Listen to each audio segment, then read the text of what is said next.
अस्सलाम वालेकुम व्यूअर्स। हज़रत अब्दुल्ला इब्न उमरो बिन अल आस रज़ी अल्लाह तआला अन्हु से रवायत है कि रसूलुल्लाह सल्लल्लाहु अलैहि वसल्लम ने फरमाया कि शहीद होने वाले मर्द मोमन के सारे गुनाह राह खुदा में जान की कुर्बानी देने की वजह से बख्श दिए जाते हैं बजुज कर्ज के। तशरीह मतलब यह है कि इखलास के साथ राह खुदा में शहीद होना ऐसा मकबूल अमल है कि वो आदमी के सारे गुनाहों का कफारा बन जाता है और उसके बरकत से सारे गुनाह माफ कर दिए जाते और बख्श दिए जाते हैं। लेकिन उस पर किसी बंदा का कर्ज था तो उसके हिसाब में वो गिरफ्तार बिला रहेगा, क्योंकि वो हक़ल अब्द है। इससे निजात और रिहाई की सूरत यही है कि वो कर्जा अदा किया जाए या जिसका कर्जा है वो लौजा अल्लाह माफ कर दे। हजरत अबू मूसा अशरी रावी हैं कि रसूलुल्लाह सल्लल्लाहु अलैहि वसल्लम ने इरशाद फरमाया कि इन कबीरा गुनाहों के बाद जिनसे अल्लाह ताला ने सख्ती से मना फरमाया है, जैसे शिरक और जना वगैरह, सबसे बड़ा गुनाह यह है कि आदमी इस हाल में मरे कि उस पर कर्ज हो और उसकी अदायगी का सामान छोड़ ना गया हो।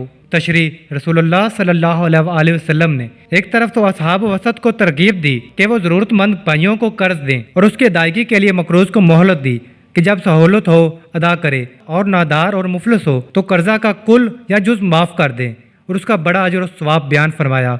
और दूसरी तरफ कर्ज लेने वालों को आगाही दी कि वो जल्द से जल्द कर्ज के अदा करने और उसके बोझ से सबक दोष होने की फिक्र और कोशिश करें। अगर खुदा न खास्ता कर्ज अदा किए बगैर इस दुनिया से चले गए तो आखिरत में उसका अंजाम उनके हक में बहुत बुरा होगा।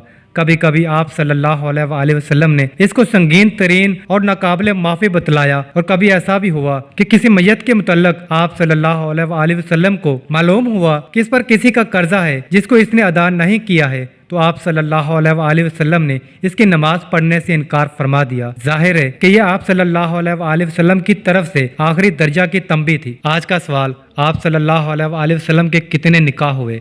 जवाब कमेंट में ज़रूर दीजिएगा। मज़ीद अच्छी वीडियो देखने के लिए हमारा चैनल सब्सक्राइब करें। जज़ाकल्लाह।